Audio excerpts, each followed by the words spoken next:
Hello and welcome to my channel. I just returned home from a long trip and feeling a bit rusty, so I wanted to do some back to basics, value and form studies. I have already done a few with gouache yesterday, and since I have some new oil pastels to try out, I decided to use them together with my sennelier and gallery oil pastels to see how they get along. I'm going to use one of my new art books for these studies, and feel free to sketch together with me. They used gouache in these examples, but you can use whichever media you choose.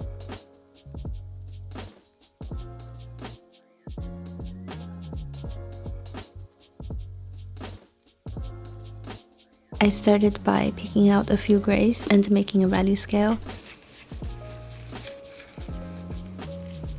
I don't know how it got so wonky. I must have thought that this is digital painting. Maybe there is something uncreative about these basic form studies.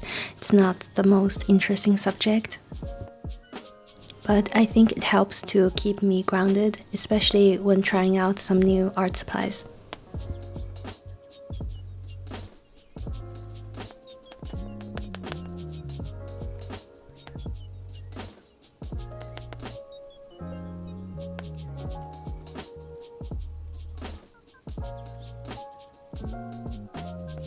This new brand of oil pastels I'm testing here is on the softer side. I would say the hand feel is in between sennelier and gallery. It's quite pleasant to use. I just need to apply a bit more force compared to sennelier. The first form I did here was not the greatest, but it only took me like 10 minutes and I barely felt warmed up.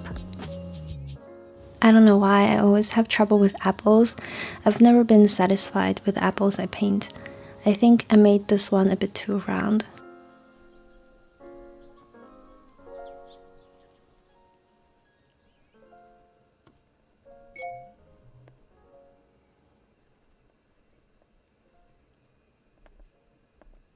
Now, when I watched the video, I realized that I made the dimple way too small. I don't know why I didn't notice it before when I was painting it. After that, I felt ready to move forward to colored forms. I don't know why I don't see these colored, simple form studies more often. I think they could work like a bridge between value studies and color studies. I chose to do this green cylinder today. I have to admit that I don't understand color theory yet. I feel like the more I learn, the more confused I get. So for now, I'm just going to copy what I see in the books.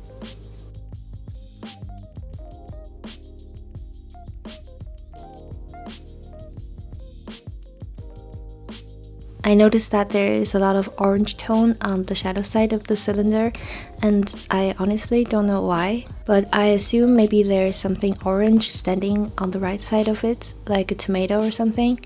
That's just my assumption.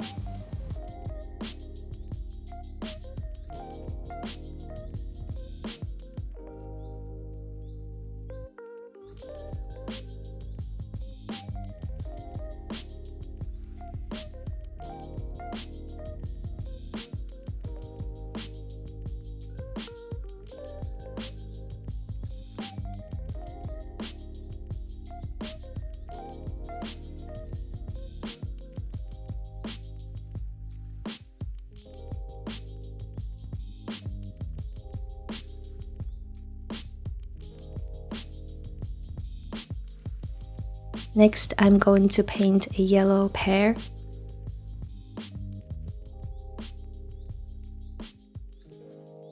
I usually stay away from very strong saturated orange colors, so I was really hesitating to use this orange for a big part of the shadow.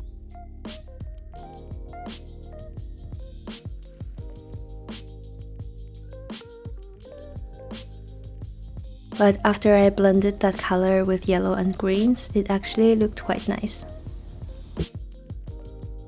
I noticed with oil pastels, it's good to start with a very strong and dark saturated color and then use a lighter color or white to blend it. It's a very straightforward approach.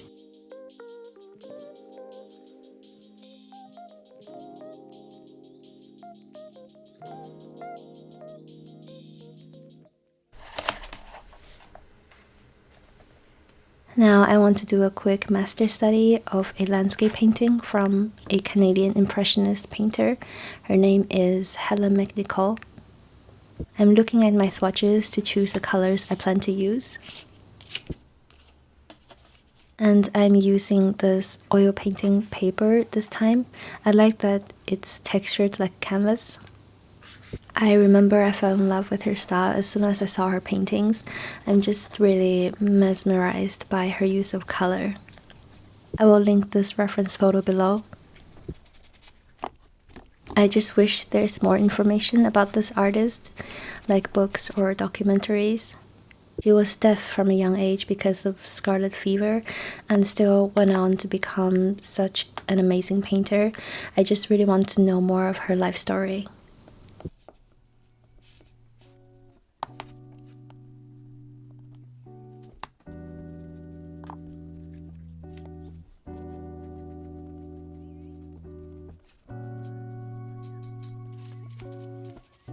This painting took me about half an hour. I think around this time I wish I had some gouache or watercolor underpainting because it took some effort to cover up all the white of the paper.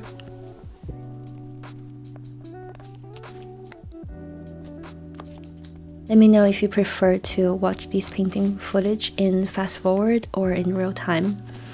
I know a lot of people don't like to watch real-time videos anymore, but at the same time I also don't want this to be rushed. So please do let me know your thoughts on this, it will be very helpful.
Now I'm about to add the faraway trees and bushes over that piece of distant land. It looks like she used ultramarine straight out of the tube for that, and I think the contrast is just so lovely. I use a palette knife here to prevent the blue and yellow turning into green.